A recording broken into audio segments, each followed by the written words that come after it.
And then Sean, who is watching in Canada, you were just saying that you are loving our show. And it is wonderful to have you on board with us. We were talking a little bit about bees earlier. You were wondering if we have African bees or Africanized bees in this area. The answer is yes, we do. The African, in inverted commas, killer bee, which the name has since been changed to just the African honeybee, but it has been previously known as the African killer bee, does occur naturally in this area, as do multiple other species of bee, including the Mopani bee, which is crucial in pollinating a lot of the different flowers out here. Hello, little one. You stick close to Mom there. Oh. Saying hello to an older cousin. Here we go, trunk in mouth. It's the best. Oh. It's the best place to really get a good sniff of your companion, sticking a trunk in the mouth.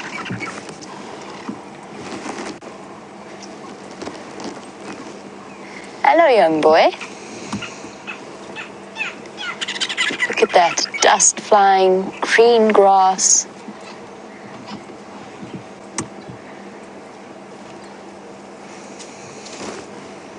Hello, boy. And now? Are you going to come and be terribly, thinking about it? Not quite brave enough. So, Kathy, watching our elephants snack away, you were wondering whether or not... Look, the elephant's going to chase the hardy-dar. No, where you were exactly, Dave. He's thinking about it. That ears out approach at the hardy-dar brings us back to what we were saying about elephants and mice. Changed her mind. She definitely thought about it, and she's still not quite certain how she feels about the hardy-dar. The little bird. Sorry, Kathy. You were asking about whether or not elephants ever eat mushrooms. I've very seldom seen them go for mushrooms. I have seen them put the odd mushroom in their mouth and then spit it out again. So I haven't seen them munching all that often. I'm sure that there are types of mushroom, though, that are edible to elephants. I just haven't observed the practice myself. Just in the same way that there are different types of mushroom that we can eat as opposed to the ones that are toxic to us. Kathy, I've been really interested in fungus over the last few days since the rain has occurred and since I've been double checking up all of the different species that we get. Hello.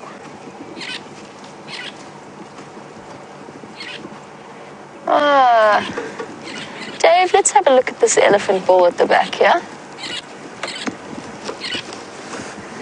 Is this our gentleman friend? No, it's not. I think it's just a ball coming for a drink.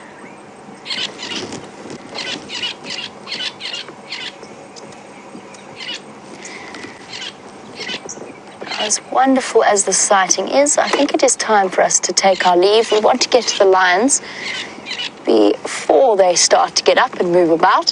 So I'm going to leave our elephants for now. In the meantime, let us find out what Brent is up to.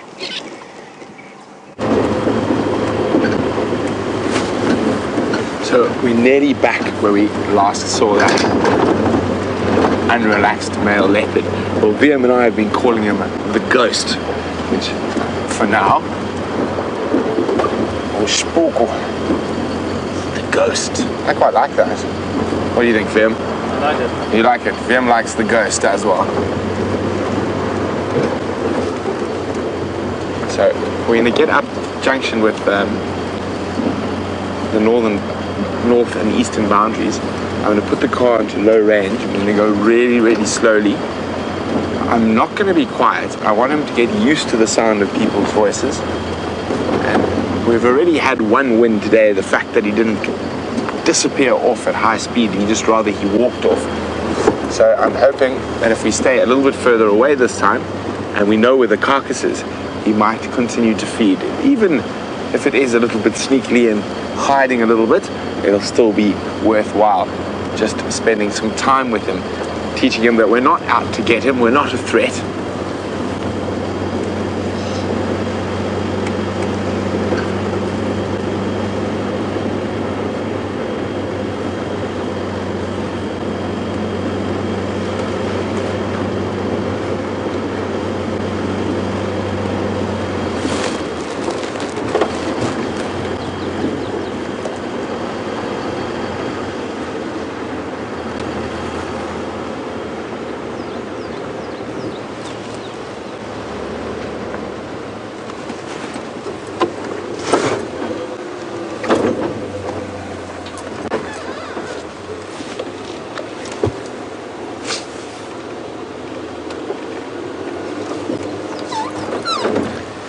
Crystal in California says, has he hoisted his kill? And not when we were last there, Crystal. So unfortunately we won't be able to stay after dark, but you're spot on correct. A lot of leopards that aren't relaxed during the day are far more relaxed at night.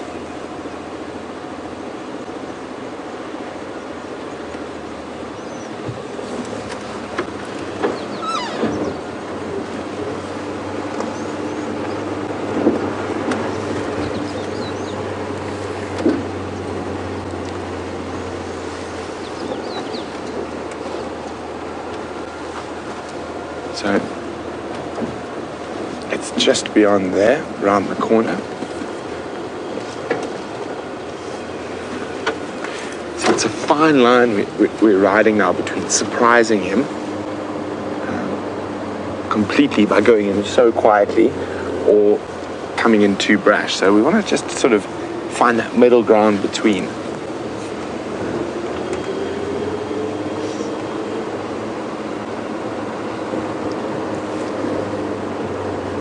Now, if he's not there now, we'll leave, and then we'll come back again a little bit later, do another big loop, and maybe try it just before dark.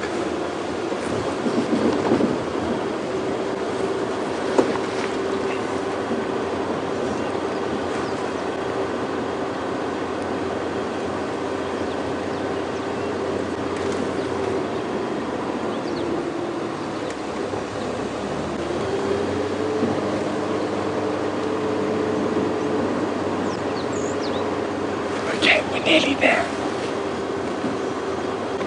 So as I said, I'm not going to be completely quiet. I do want him to get used to the sound of a person's voice, but I think he's got bigger problems than us. Literally bigger problems than us for the second time today.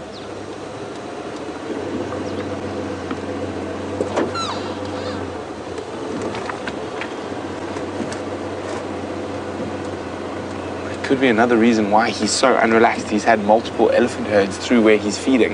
Oh, look at that little one playing. He's just charged off there.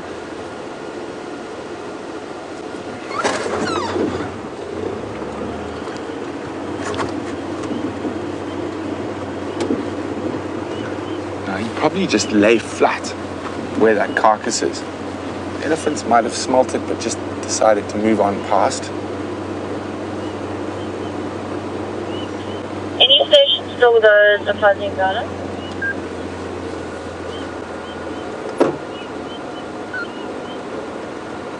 Oh, it looks like these elephants were a little bit further away from where he was earlier.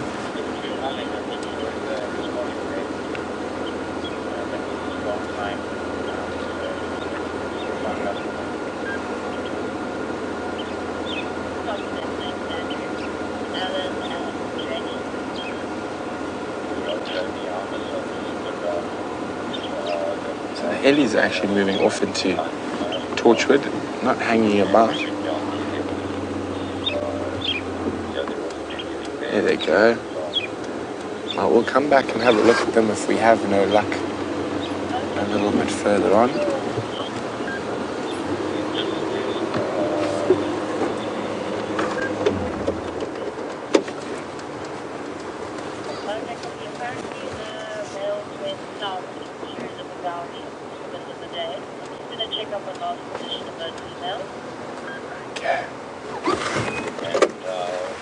You got him good? So we're staying quite far away. There he is. So we're gonna stay at this distance. We're not gonna push our luck any further. And he is lying. Of course, not the best visual, but this is the type of work it takes to habituate these cats. And maybe in about half an hour we'll maybe be able to move a little bit closer. Just trying to get a shot of his face for ID purposes, but it is proving quite difficult. Also just trying to ascertain how old he is. Very difficult to see through the bush.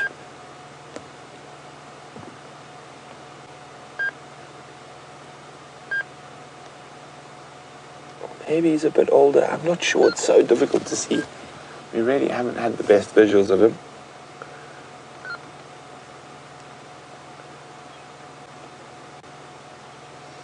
But often with these type of situations, patience is by far the best.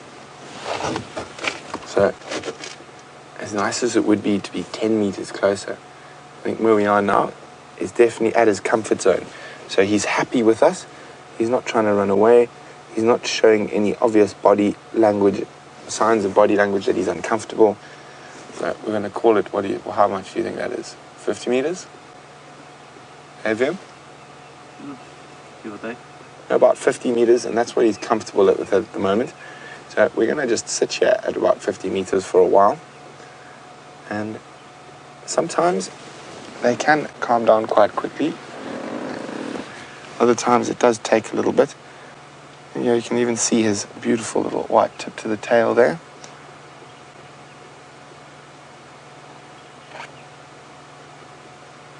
And you can see the flies that irritate him quite a bit. Oh, sorry.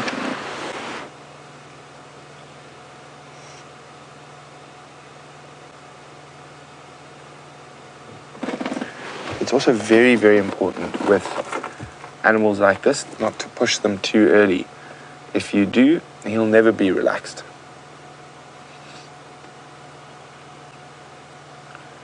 And this is one of those things that comes with a long time in the bush.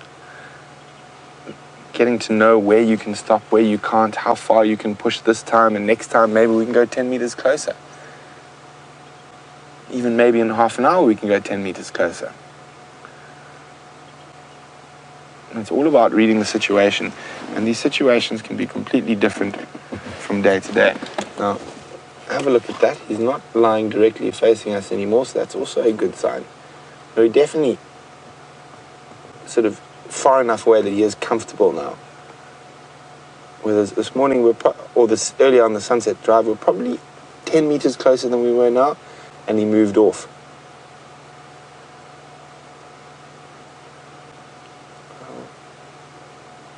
I'm not seeing an obvious dewlap, are you? Liam?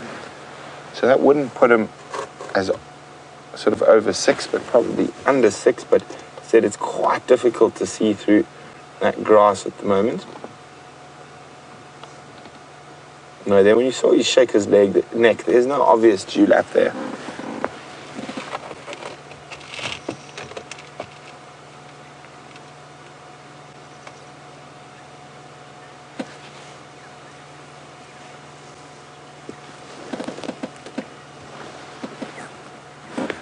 So Errol, whose first safari this is, and is asking why is the leopard breathing so hard. Errol, he's got a belly full of kudu. It's very hot, and one of the hardest things for a leopard is the dissipation of heat. So what he's trying to do there is just pass down. What have you seen, Liam? Oh, that's probably Mom.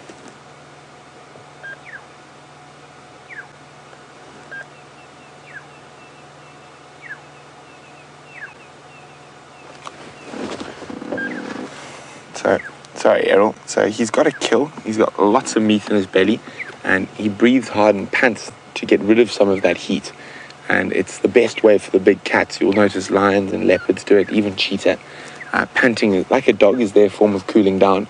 So he's hot, and he's got a big belly, and digesting all that meat does cause heat, that whole process. So that's what he's doing, busy getting rid of his excess heat. He's seems to have relaxed down quite nicely.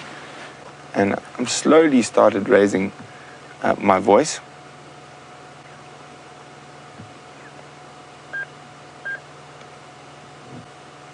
So speaking louder and louder. He does look back over his shoulder every now and then.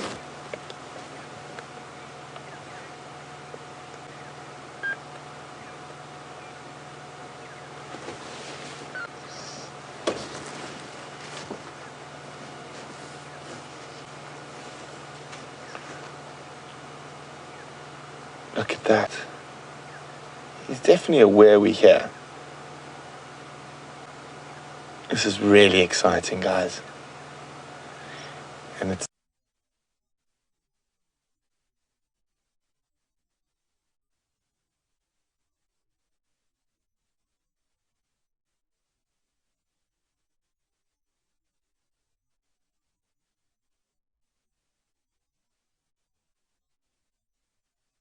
that it's a male from the tracks. I did see some a little bit earlier, but unfortunately we're not going to be able to move just yet. I want him to get nice and relaxed. Unless there's one close by here. Not that I can see just now. Oh, that's how we found him this morning, Sule, is we tracked him on foot. So we found where he dragged a baby kudu across the road, and we walked in, but before we found the kudu, and I think that could be mom, still hanging around the area where the baby was taken.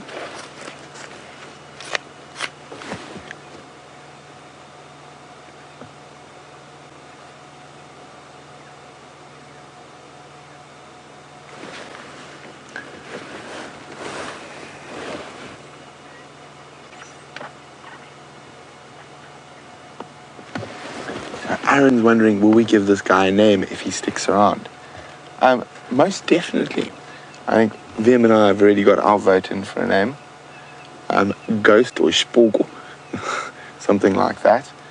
But it seems like most ghost stories, we're busy uncracking the mysteries at the moment. We found what distance he's comfortable at, and if we go any further, I still think he'll move off again. So it's just really wonderful to be able to look at him. There's a beautiful bit of golden light coming through on his chops.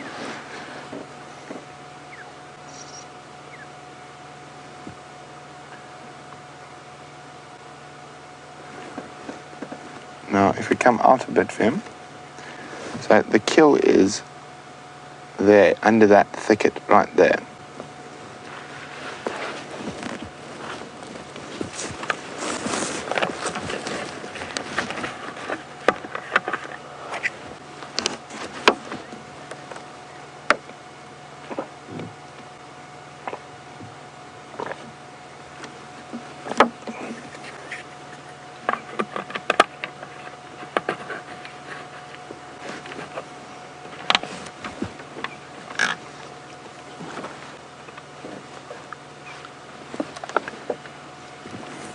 So apparently there's already a leopard in the Sabi Scans called Spago. And he's the son of the white cloth female from Mala Mala, but apparently he's further south these days. So, I don't know, we'll just go with Ghost then, Liam.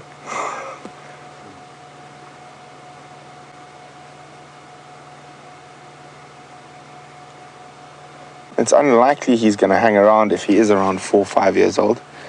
I think Mr. Tingana might chase him.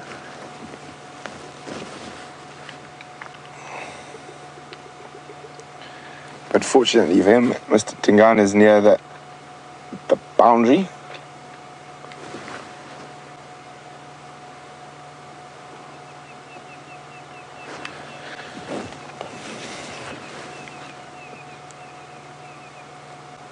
So Joan, hi Joan, who's in Washington, would like to know, how long have I worked at habituating animals? Oof, a long time, Joan.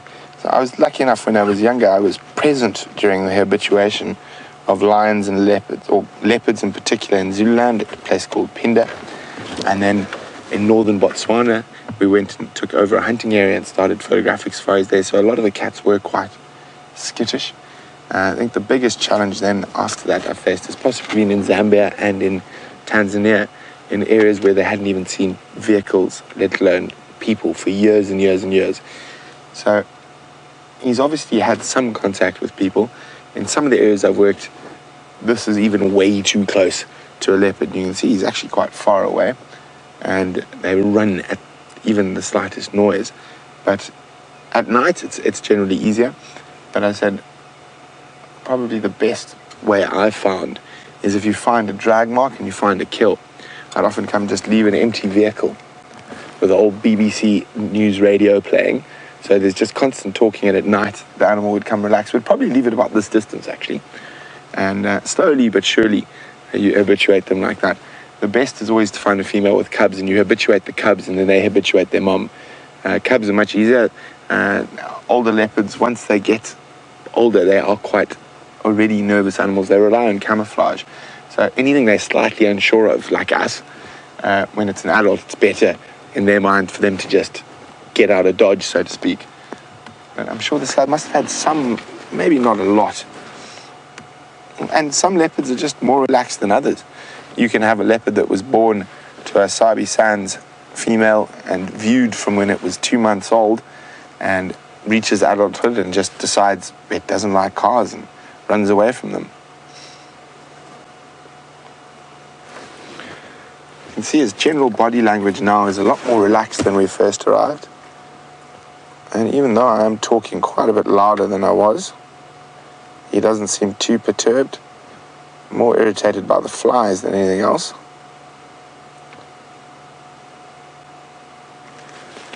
So sometimes these things are just, it's a very slow, gradual process, and you don't want to rush it.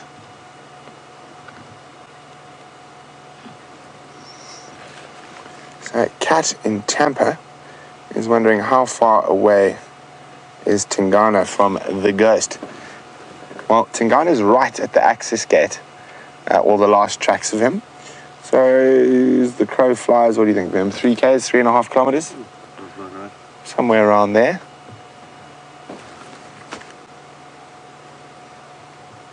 Look, he's going to get up. Maybe he's moving back towards the kill. You can see a far more calm walk than the one we had earlier.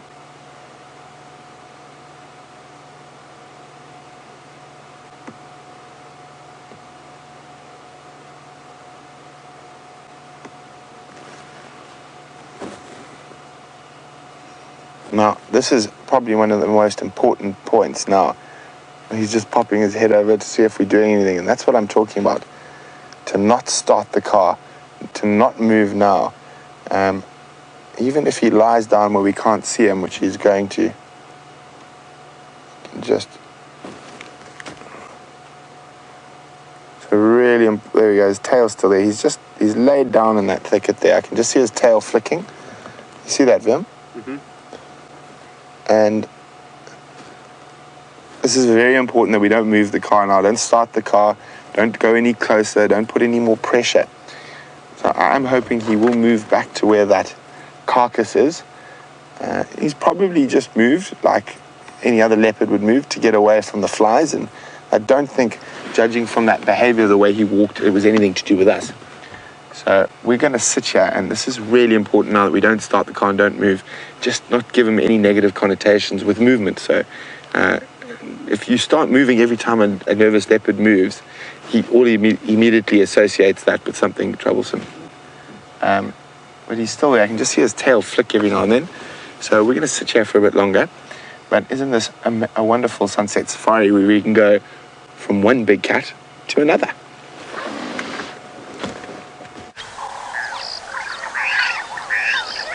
Safari at all. You've arrived just at the right time. These two showing a little bit of bonding between lionesses, and in fact I think you've arrived, never mind, I was about to say I think you've arrived at the perfect time for them to get up and start moving. There we go. That's what I thought was going to happen. Both of them demonstrating a little bit of restlessness. Her reason is fairly apparent for that desire to get up, at least showing more motivation than the Styx female that we saw a couple of days ago, in that she did at least move in order to perform bodily functions. Nevertheless, she was showing lots of signs of yawning, licking her paws, and then licking the other female, and that almost always precedes a movement from the lionesses or lions. Bless you, girl.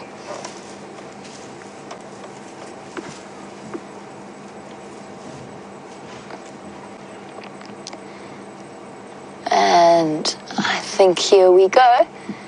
Oh, I'm so glad we arrived when we did. They're hungry lionesses, and they're going to be on the move. 2 Nkuhuma females, missing the other 3, and probably at some point tonight aiming to reunite with the rest of them. We did get a report that at least some of the Nkuhumas were on Manyeleti, so the property to the north of Buffelshoek, which is to the north of our boundary. I'm sorry, just bear with me one moment. Ephraim's trying to get hold of me. Go ahead, Ephraim. It's just me at the moment. It looks like they're going to get mobile north.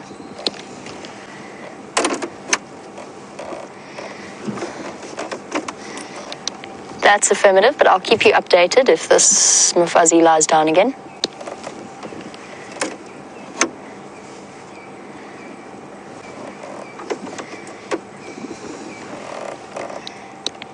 Okay, copy.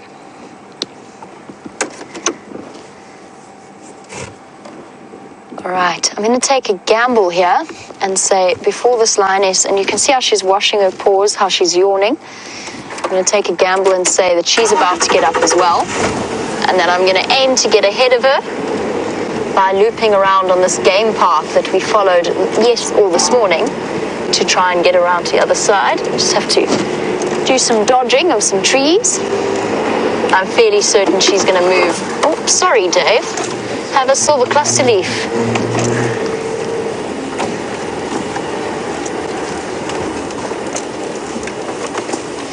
Cool. Everybody watch your heads.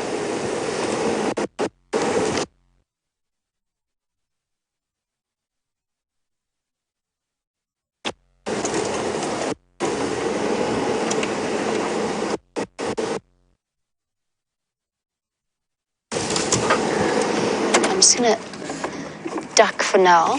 I want to see which way she decides to go. Hello, girl. Now that is one intimidating stare.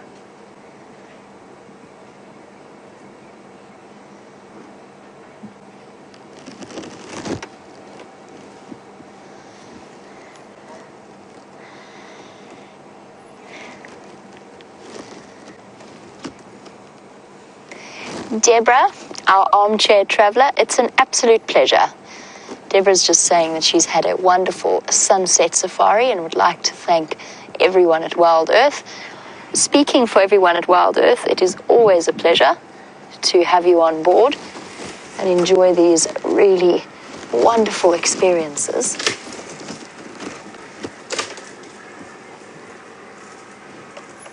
There's nothing we enjoy more than bringing you these moments. And yes, absolutely, a new leopard, elephants, and now lionesses on the move. She's staring off intently to the west. I wonder what she's heard. I think she heard a voice saying, "Lie down again." That's apparently what she heard.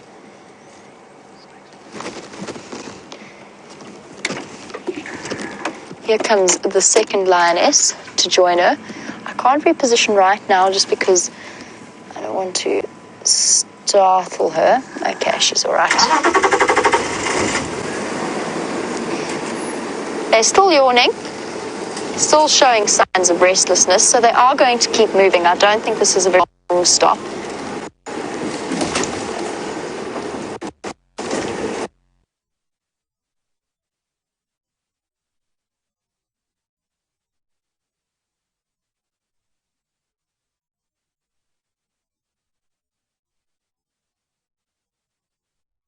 We've just got to get...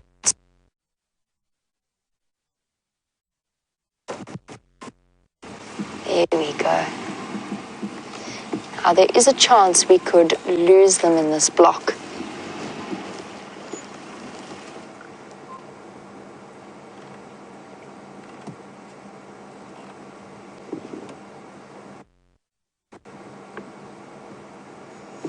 Which way is the wind blowing, Dave? That's going to be very important in about 2 seconds.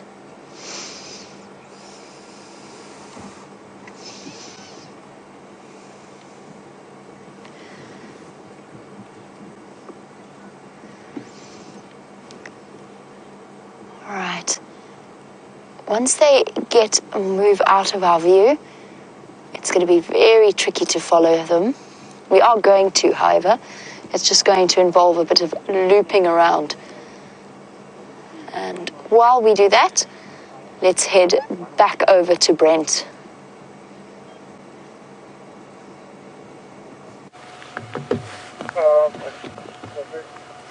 So guys, we're still sitting. We haven't moved an inch, as not to scare that guy off. I have seen his tail flick a few times. And what we do is maybe it is getting dark. The kill is still on the ground. So I'm just going to drive very slowly past. And then if we do get one last glimpse, wonderful. Other than that, I'm going to zone this area so no one else comes here, especially with him being skittish and especially with that kill on the ground.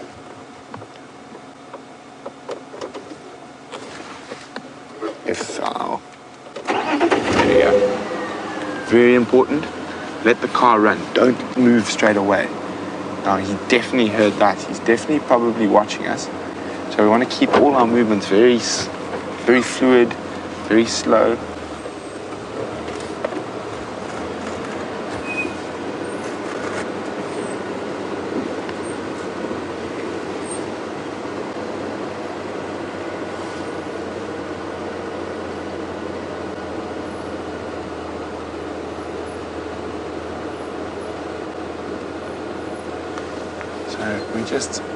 Even if I do see him, I'm not going to stop. I'm just going to carry on past. Okay, I can see him, but we're not going to stop. He's crouched down a little bit low. Actually, he's looking okay. Now, again, it's all reading every situation slightly differently. It is a bit darker. He might be a little bit more relaxed now. Okay. You got him, Vim. Forward, rather. A little bit more? Yep. Rolling.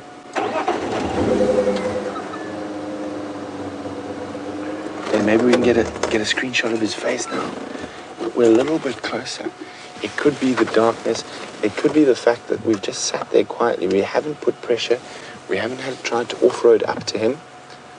And he is looking a lot more relaxed. Look at that, he's lying flat. This is incredible. And a little bit of patience pays off so much with an animal like this.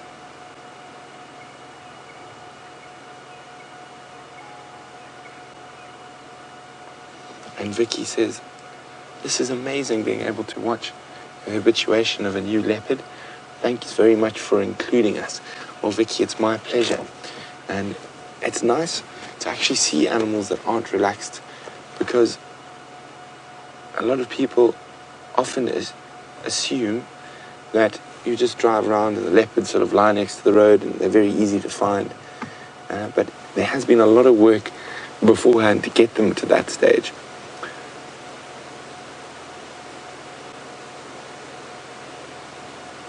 So we're now probably 40 meters, maybe even a little bit less from him.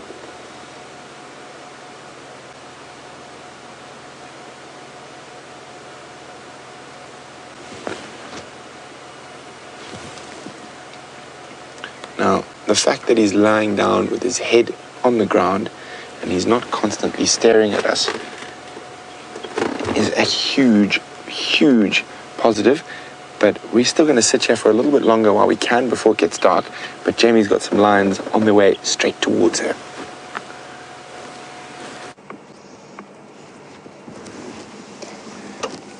Lions just walked right past the vehicle and on their way down the road. Walking straight into the sunset. One of them with a slight limp at the back.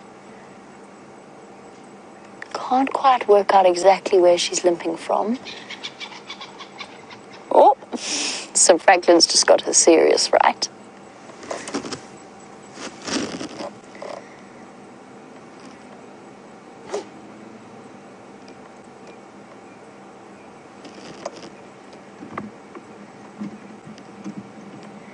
How awesome is this?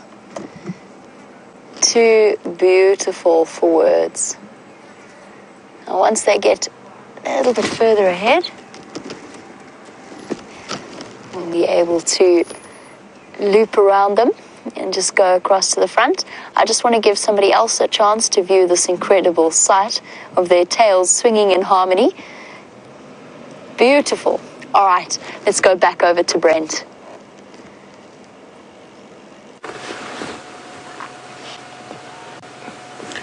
So I know it's not the best visual of a leopard, but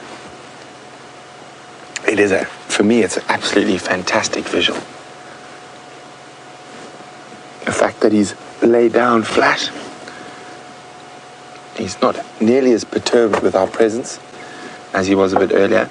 And while we've been sitting here, I've been slowly speaking a little bit louder and a little bit louder, just to get him used to the sound of a human voice and realize there's no threat. It's all difficult for me to give an exact age. I mean, we haven't seen him nice and out in the open, but I'm still sticking with I'd say he's between 4 and 5.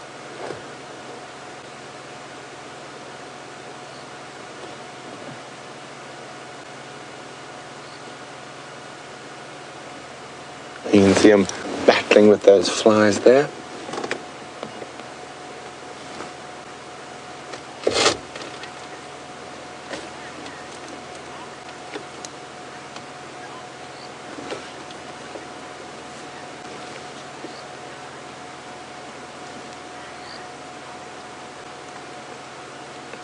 So Marianne has put a very great point in here. Would I collect his scat for the Panthera project on leopard lineages? Most definitely, Marianne. And I actually plan to come, oh, look at that. I plan to come back once he's moved off and finished that carcass, because I'm sure there will be some scat close by, and definitely collect that scat. And I will hand that in.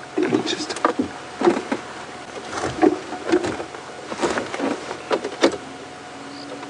try and move forward a little bit. Oh, look at that. Chasing the flies.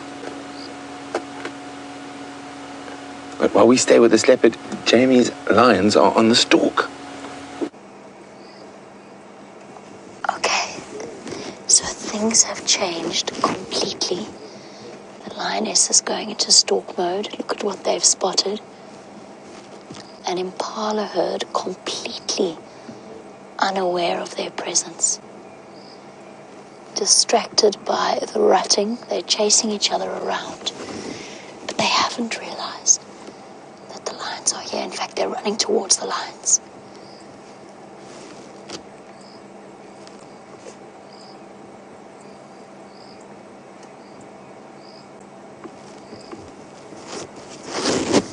You can see them dashing about.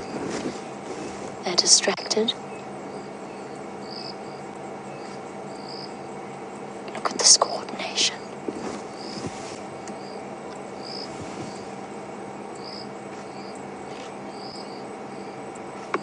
Now the lioness in the front is probably going to initiate the chase. The other might stay here. And now it becomes a question of patience and a waiting game.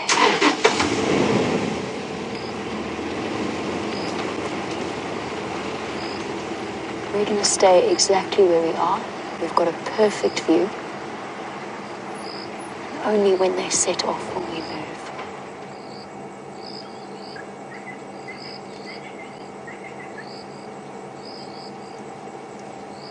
I don't see the impala anymore.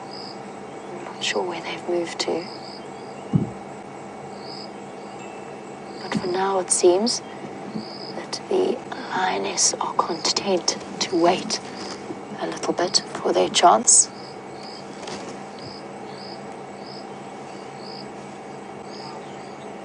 There's the impala springing in the back.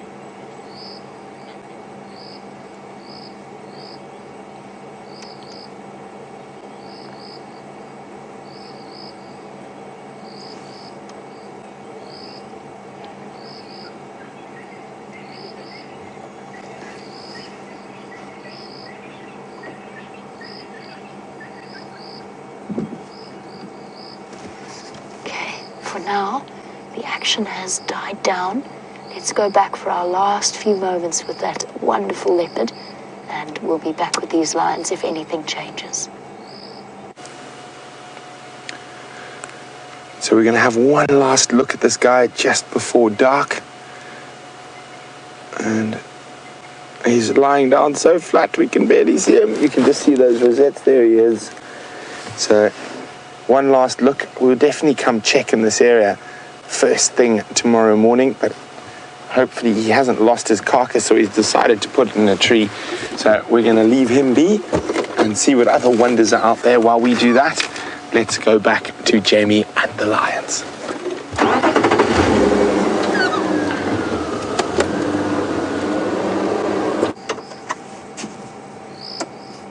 Here we go. The lions carefully watching the impala still. There is another vehicle coming to join the sighting. We're still going to stay exactly where we are. Happy with our position for now. Impala still completely unaware at the back. I can see the flashes of white as their tails twitch.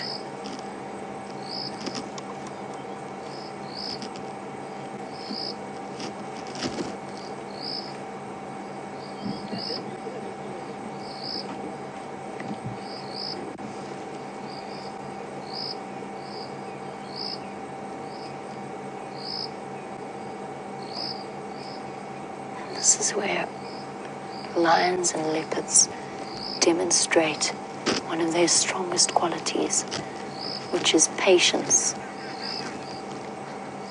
The wind for them at the moment is perfect. And the impala, look at them, they're so distracted at the back there. The young ram's starting to rut. All you can see is flashes of white. I know that the sun is starting to go down. Unfortunately, we can't move any closer, or we can't illuminate any further. Oh, yes we can. Got one more. Perfect, thank you, Dave.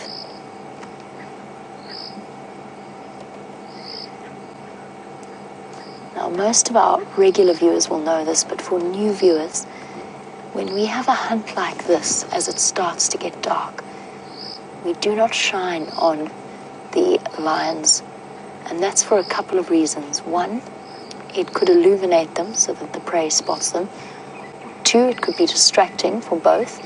And three, it could actually accidentally act to detract from the night vision of the impala or whatever they happen to be hunting. Now, the brief flashes that you are seeing from the guests' cameras, I know that you can see them illuminating them, for now will not make any kind of a difference. But once it does start to get completely dark, you'll notice that none of us will shine lights on these hunting lionesses. They seem to have settled for now. I don't think that they're going to go rushing off on any mad pursuits just yet.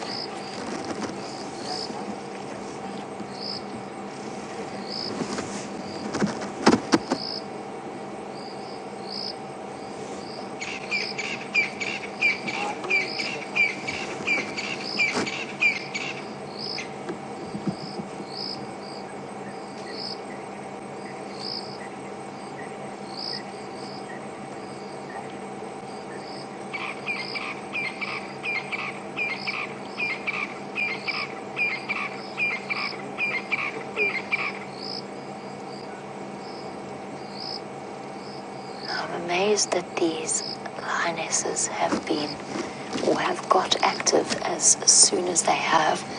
It has been another blisteringly hot afternoon, surprisingly so for this time in March. But at least the bush now starting to carry that proper African scent of a summer's night that I've been missing over the last few months, since we have so lacked in rain. The sun has now set, and I believe that the lionesses are going to wait until it is completely dark before they make their move. As you know, lionesses, or lions in general, are ambush predators. They want to conduct the hunt when it's a bit cooler and without having to chase for enormous distances if they can help it. They don't have much in the way of stamina. Impala can outrun them, and they can continue to run for longer than the lionesses can. They're almost hamstrung by their bulk and by their strength. But you can hear the happy scrub robin singing away, and the odd-crested francolin. There is a certain incredible silence that descends as night falls.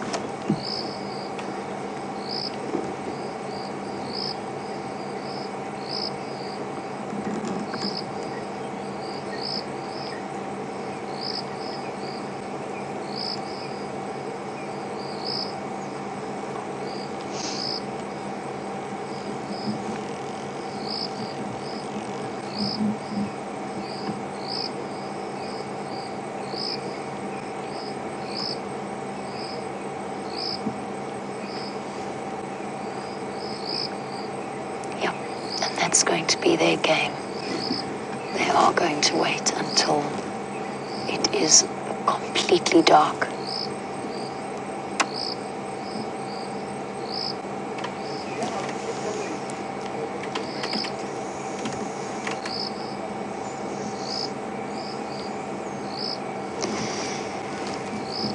Now, Snoop, just as I was talking about the fact that it is going to get darker and that the lionesses are waiting for it to get dark, you're wondering about why lionesses only succeed 20% of the time. And the answer to that is because of that ambush situation that I spoke of. Just by the way, they're no longer actually actively hunting.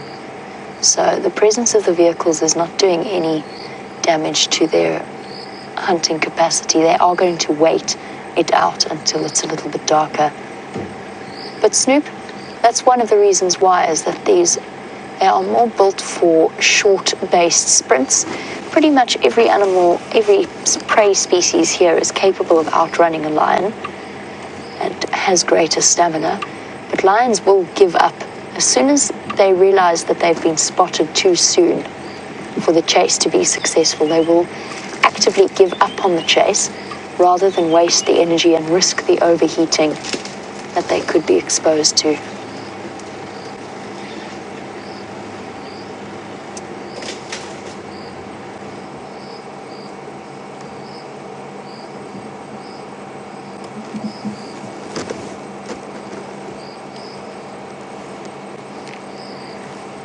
And as you can see, the lions are now resting completely, so they're not going to go dashing off after the impala.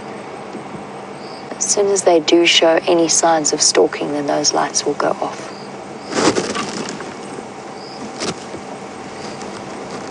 That is such a beautiful image.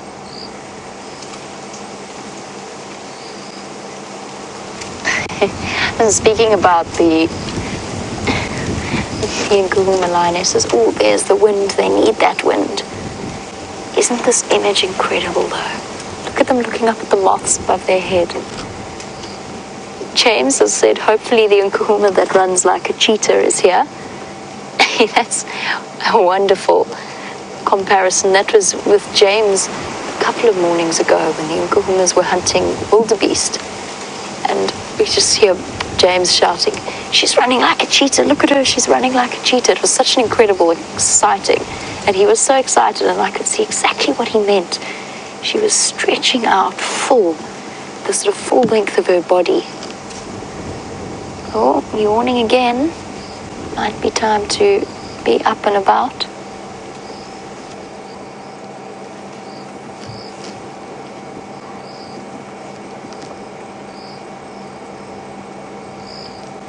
See the spider webs blowing in the wind as well. So I said that this is the kind of wind that they want. I mean that the noise of the wind, as well as it's blowing the scent of them away from the prey that they're hunting, will give them a tremendous advantage as they head out hunting. Another big yawn. They might be thinking of getting moving.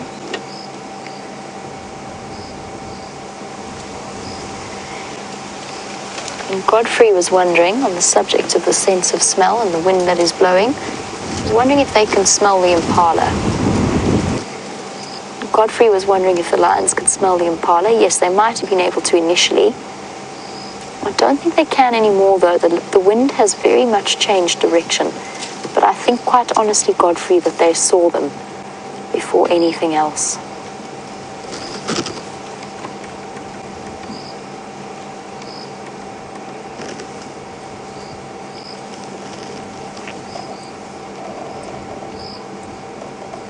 Slowly inching forward in increments.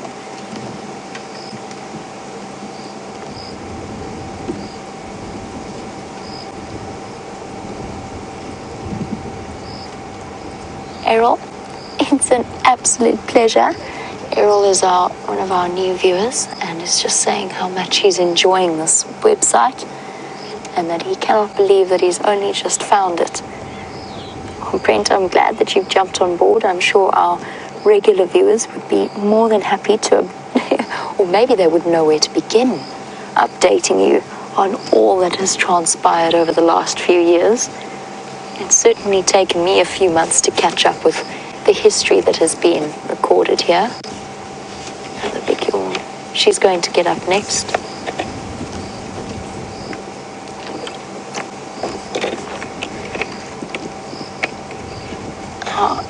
Depending on what she does, or what the lionesses do from this vantage point, that will determine whether or not I decide to move forward in any way. If they get up and start walking casually down the middle of the road, then we will follow them. If they are up and starting to stalk slowly, then we will wait. So for now, I'm right at the back, but behind two vehicles. So I'm not going to, just to show you where I am, I haven't taken my spotlight out. I'm not using it for now, for a couple of different reasons. But at the moment, one spotlight is perfectly sufficient. So that will just determine how we approach the sighting from now. Is there the actions and what they do next. At the moment, though, I think they're going to stay lying down for at least another few minutes. The wind has changed, and you can actually see, maybe you can see from the leaves blowing, that it's blowing the lion's scent straight towards the impala.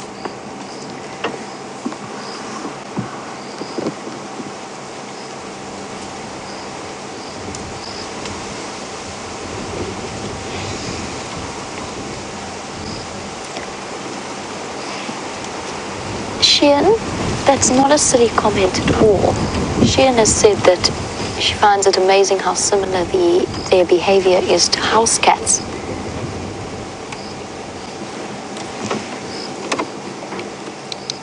Copy F. I'm going to move back so you can come out. We're just going to move backwards a little bit. Sorry, Sheehan. You were just talking about how similar their behavior is to that of domestic cats.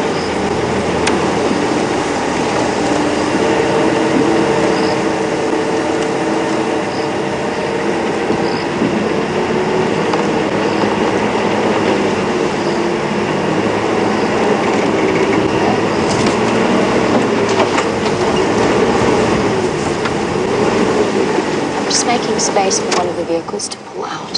So she's not silly at all. They can be very similar. Their body language can be incredibly similar to domestic cats. Just want to make sure Ephraim's not going to clip the side of my car. Just giving him a light on which to base his judgment.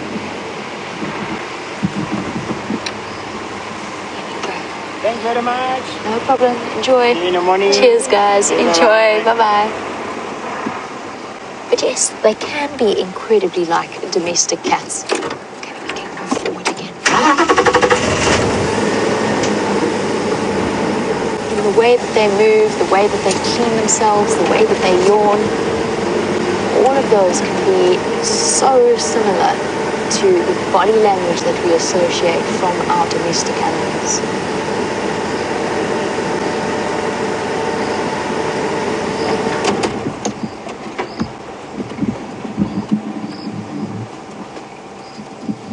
I know that it is really dark, but we are just going to sit here and watch what's happening and watch what they decide to do. But Lala's grandchild is watching for the very first time, and she was just saying that she really hopes she could stomach a kill. Well, don't worry, we'll warn you if there's anything that's going to that's going to happen, and you can decide if maybe you just want to turn away for a little while and then come back to watching when it's all over. A lot of people just aren't very happy about watching kills. That's perfectly fine. They can be exceptionally difficult to watch. So just there's no shame in just turning away. It's all part of nature, and we do show it as part of bringing you a real reflection of life out here. But there's no shame in turning off the screen when you can't handle watching something die.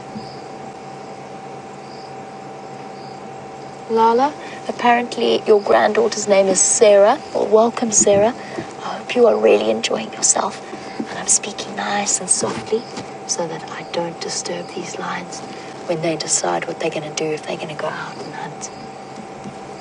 The wind's still whistling through the trees and still blowing in complete... Sorry, I'm not quite sure who's... Trying to listen to... Hold on one second. I think somebody was trying to call me, but it got a little bit distorted. Look at that beautiful sky.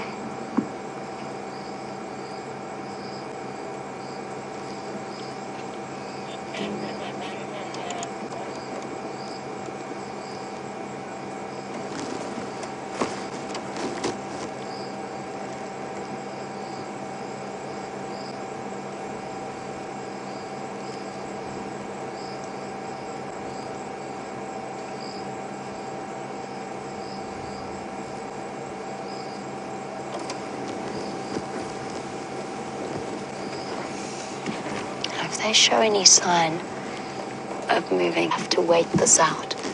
It's an exercise in patience and tranquility.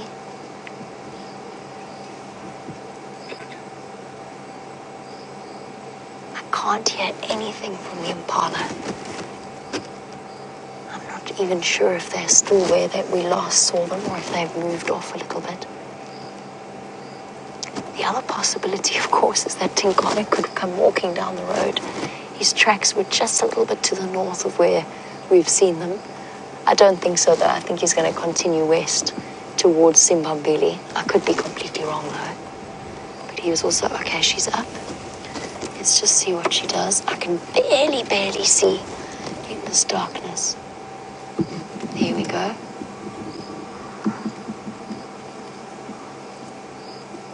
She doesn't look like she's stalking.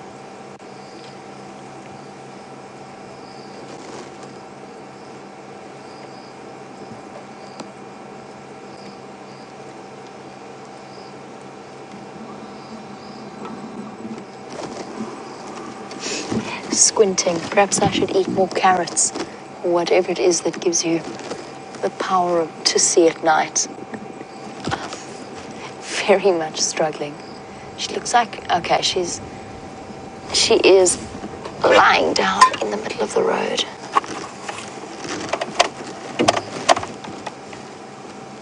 I can't actually shine on them without shining on Taxon's guest. There they are. Okay, we're turning off, sorry. I know it's just gone completely black, but we're just only shining a little bit at the time. Oh. They have picked a main road to decide to operate their hunt on. And that is not, in fact, a game drive vehicle. Although the one behind it might be. Oh dear. Ladies, not a good place to decide to conduct your hunt. The main access road.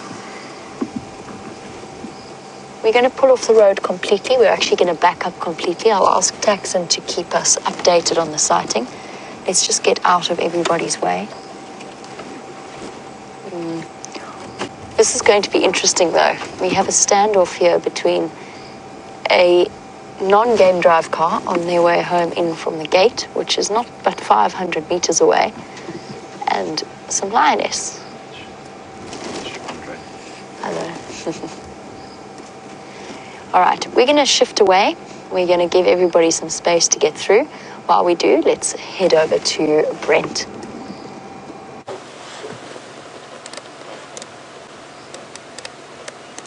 Look at that elephant silhouette in the sunset. Well, the sun's already set, but just in that late afternoon glow. Isn't that gorgeous?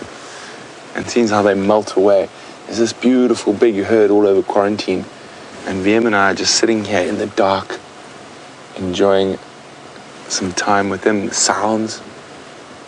And there's that all around us, actually behind us and in front of us. You can't really see all of them, but if I pop my little sidelight on, there we go. You can see one there. Isn't this amazing? And this wind's picked up out of nowhere. You know, this eddy's coming a bit closer to us. We are waiting for another one to move onto that sort of horizon so we can get that incredible silhouette again. But there's this wind that's picked up out of nowhere. There's not a cloud in the sky, but there's this really hot wind. And you can sort of see it on the tree there. But these elephants are still incredibly relaxed. Hey, little boy.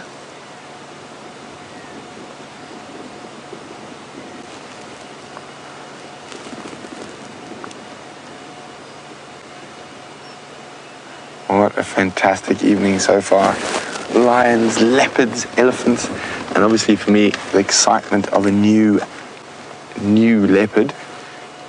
Maybe on the move.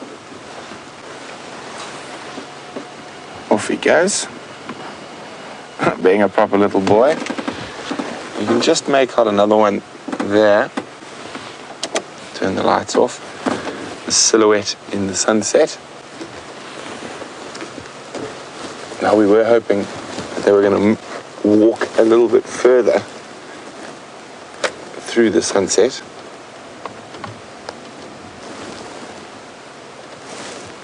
There we go, just like that. Isn't it great when a plan comes together?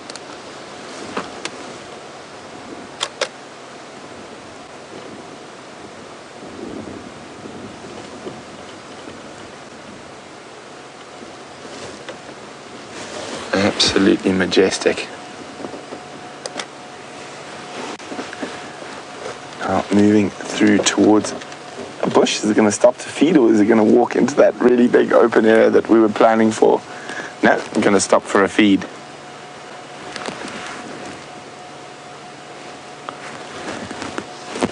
We are incredibly lucky to live in a place like this, surrounded by Africa's great beasties.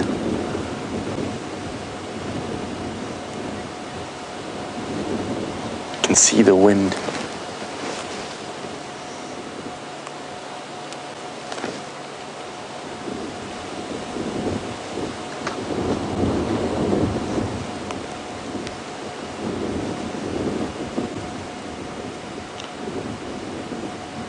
See the wind howling through those trees on quarantine.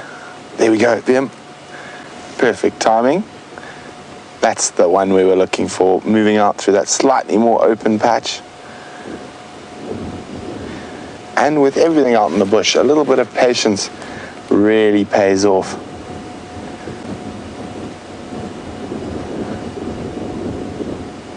Absolutely exquisite.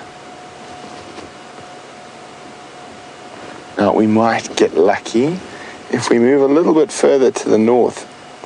as they move across quarantine, we might catch them silhouetted under those big marula trees.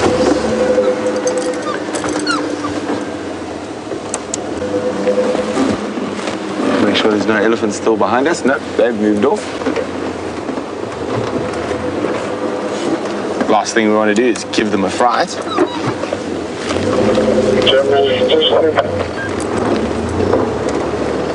I'm not going to turn my lights on. And just going to try get the last bit of this incredible silhouette before it gets too dark to see.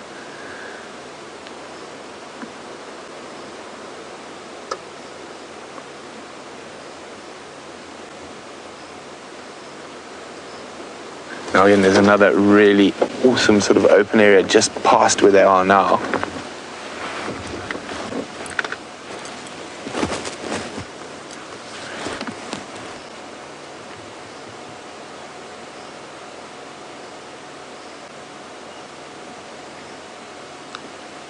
So while we sit here quietly with the Ellies, let's go see what the lions are up to. I'm afraid we should actually move forward in the dark. I'm going to have to be in the dark. The lionesses are now moving down the road, very much in stalking mode. So they are hunting. We're going to go forward a little bit just because they have gone very, very far ahead of us in the road. And I'm straining my eyes to see. Pardon? I'll let you know. I'm going to tell Dave when to switch our presenter light off. They're lying down again in the road. And we're just illuminating with a quick flash of light, or at least taxis ahead of me.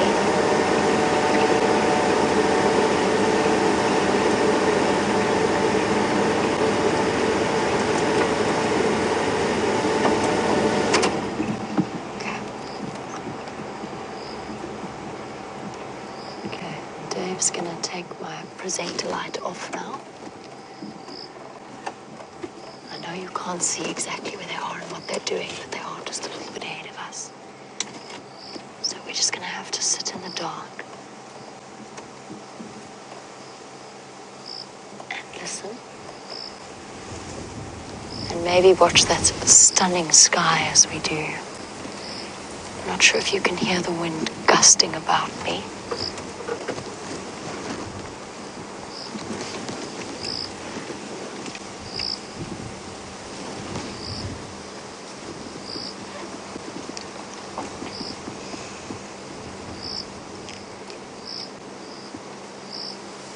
This is how lions hunt.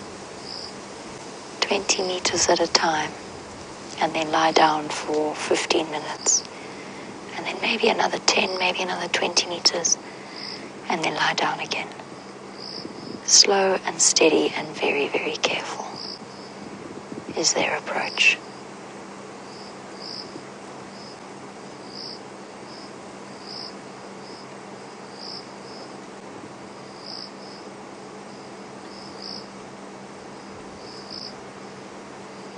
Beyond that, I cannot tell you anything more about where they are or if they moved. It's now too dark even for my eyes to pick out the vaguest of their shapes. The other vehicle, the poor other vehicle that decided that they wanted to get home from Gowrie Gate has had to relocate themselves and go in a different direction. So for now, it's just us and the night sounds and that cricket that is somewhere to the left of us.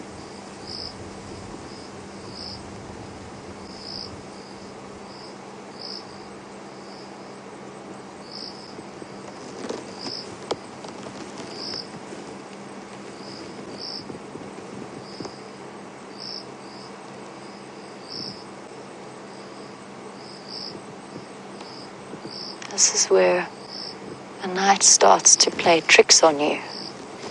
And you start imagining all kinds of sights and sounds while you sit and you wait in complete darkness.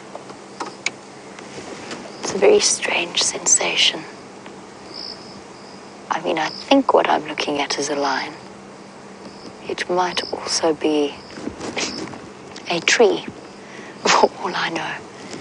It is just a darker shade of black on black in the night. All right, I promise to keep you updated. Let's find out what's happening on Brent's side.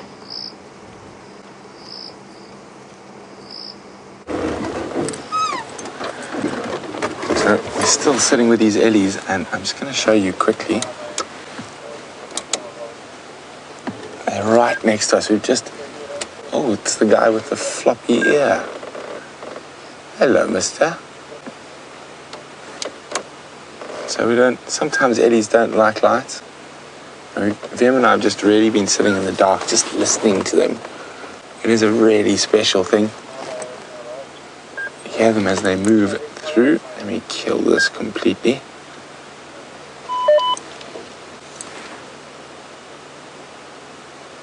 And they were making some wonderful rumblings. And of course, they've gone quiet now.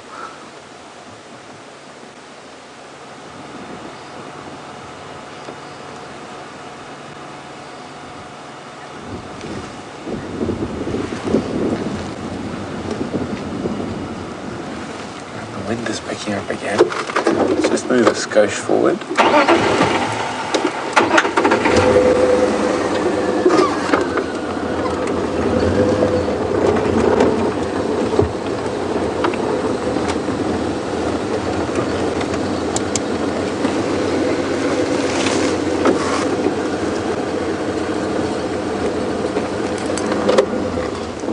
There's quite a few of them still here, all around us. You just see them despairing off into the darkness. As I said, we're not going to put any light directly on them. And you can see the wind is gusting away, which is good if you're in Djuma. Good hunting weather. Make things a little bit easier to catch. But I don't think these eddies... There we go, Vim's trying to show you one there. Are going to be up to too much. So I think we're going to move on and see if we can find anything else out on the edge of quarantine.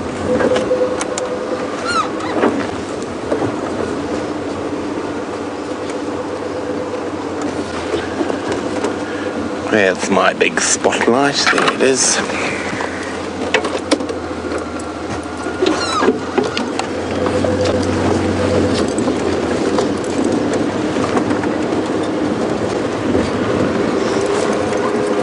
Oh, there's another elephant. They're just all over the place. That's a bigger bull. Hello, mister. Let's make sure it's not a naughty elephant. No, I don't think it's the naughty elephant. Oh. No, not naughty elephant. Oh, another elephant. Well, everywhere we look is elephants. Well, at least there's a scrub hare as well.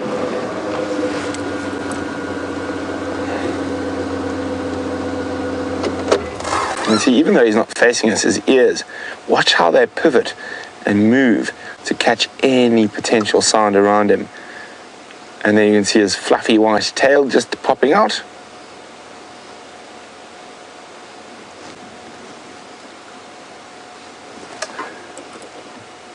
Goodbye, Mr. Scrub Hare.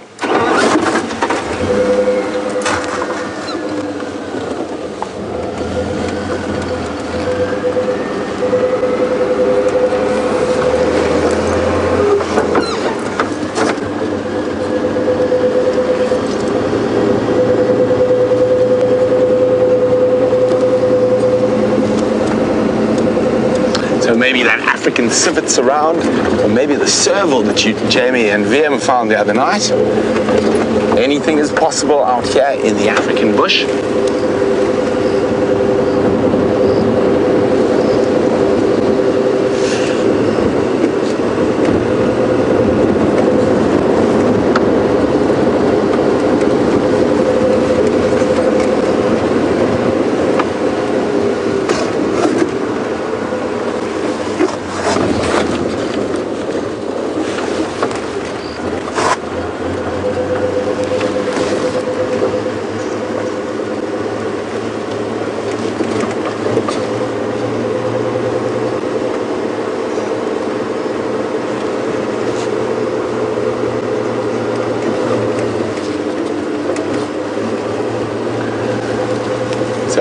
Heidi in Switzerland is wondering if I've noticed that some of the birds have left or migrated north.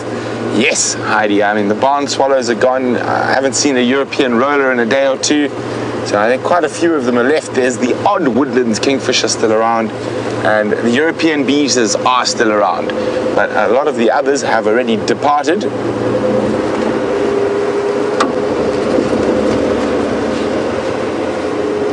Now, we have those, more ellies.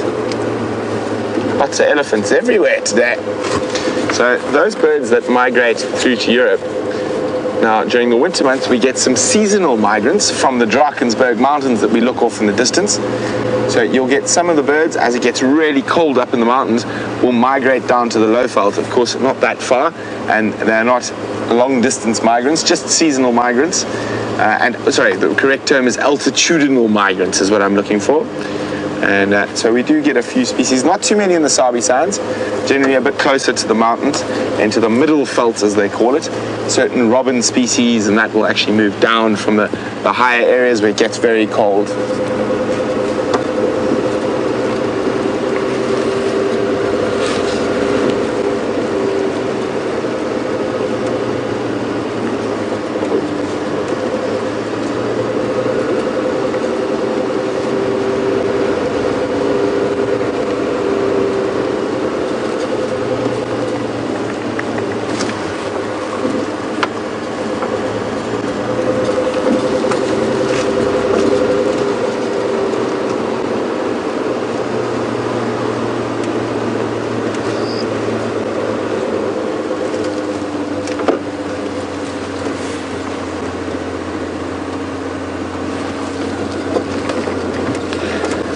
So, Deborah, the armchair traveler, says, isn't it amazing how you can sit in the dark and be surrounded by such massive animals and only see them when you turn the lights on, and how something so big can be so stealthy?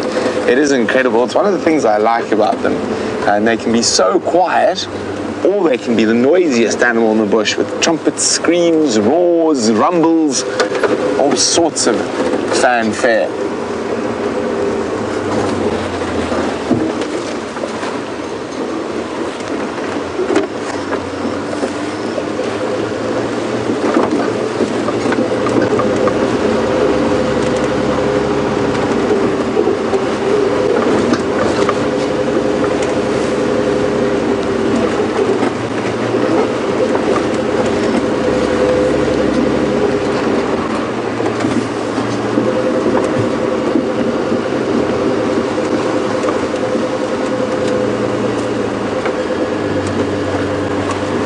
Thank you, Valeria, for such a wonderful comment. Valeria says, thank you, Brent and Jamie. You're so respectful of the animals, and we love it. Well, thank you for watching, Valeria, and thank you for your support. There's a car coming. I was going to find a spot to just pull over for them. I don't know, they're going, I think, where I was planning on going. But anyway, I think they're heading home towards the western edge. I'm going in search of that serval that was seen a few nights ago. I think that's Aubrey on his way home.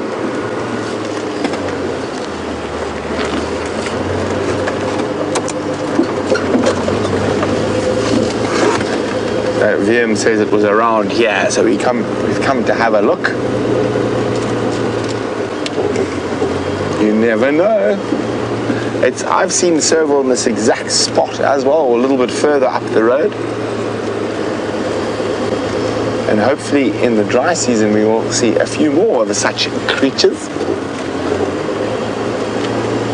Who knows, maybe even the first caracal on live safari.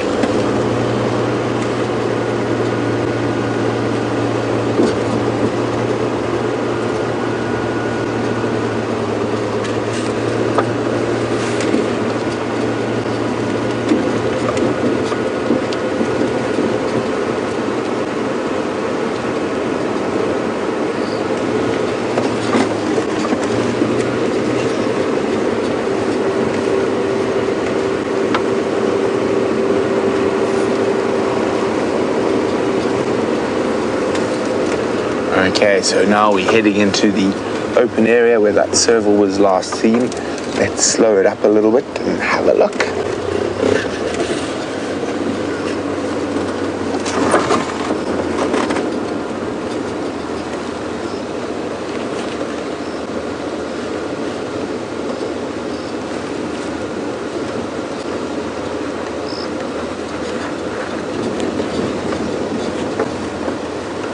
So several great eaters of rodents, one of their favorite foods. They also are great hunters of birds, and it is incredible if you ever get to see a serval stalk after a rodent. They in the long grass, they literally leap, jump. Very, very incredible. Wonderful animals. It was here, have you? Yeah,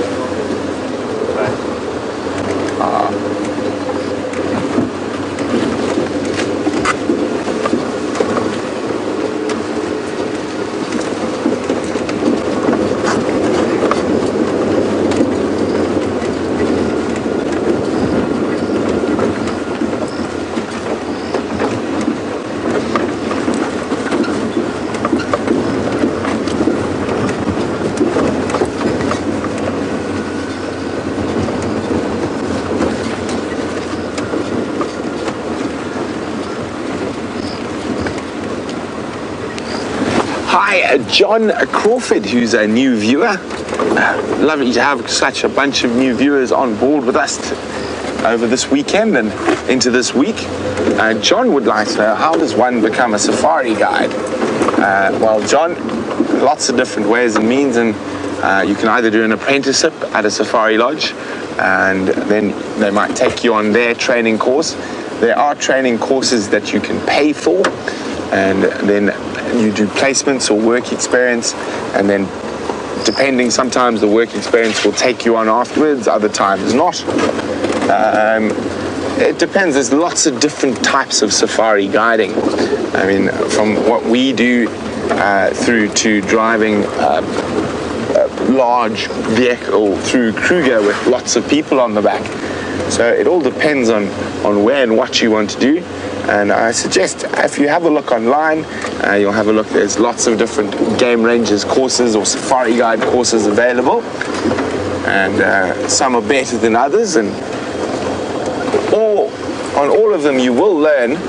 But my personal recommendation is, if you can offer yourself as an apprentice to a lodge, and you get taught by the guys on the job, so to speak, and that generally is the best way. And certain of the large lodges in the Sabi Sands will take on, I think, twice a year training courses, and if you pass the training course you get a job, and if you don't, that's that.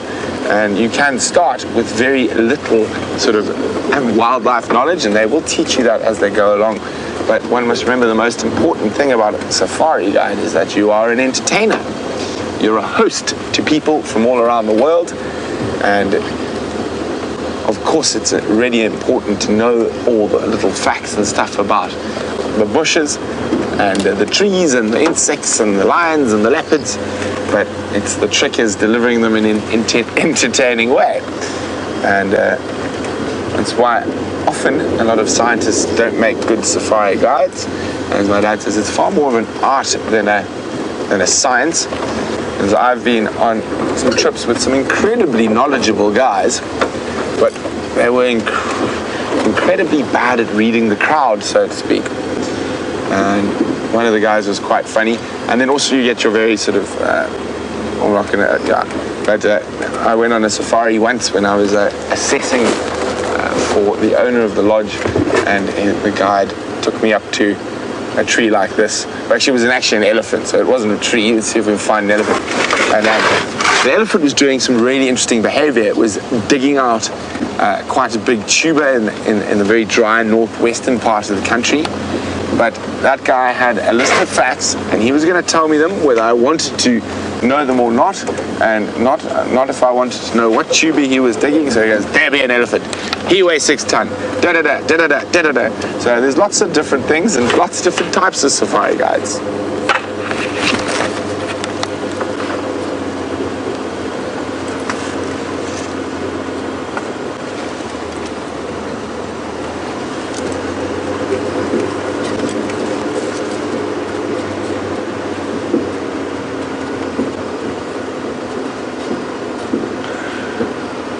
So it's been a fantastic sunset safari with a brand new leopard, but let's spend the last few moments with some lions. So from VM and myself on the rust bucket, bonne nuit.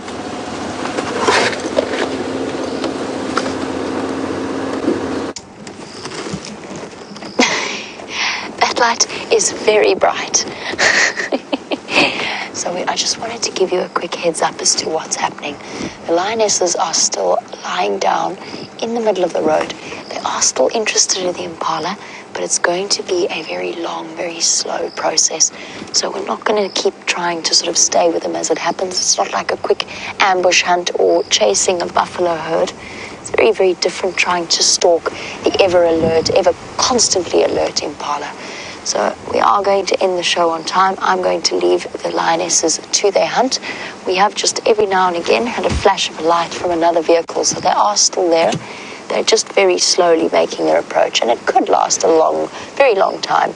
Right, thank you very much, Dave, for all of your fantastic camera work. We've had an incredible afternoon. A herd of elephants on quarantine, and then that mystery leopard, and now the lionesses on the hunt. Hopefully, fingers crossed, for tomorrow morning sunrise safari, we'll be able to come back and see if these two have had any luck while they've been hunting. This wind is a good thing, plus the fact that the moon hasn't risen is going to give them plenty of opportunity to go about their daily business. Thank you as well to Louise and Jerry in Final Control, who do a wonderful job of directing us, as well as to our brilliant technical department. Have a wonderful day wherever you are in the world, and we will catch up with you on the Sunrise Safari. Thank you for joining, and bye-bye.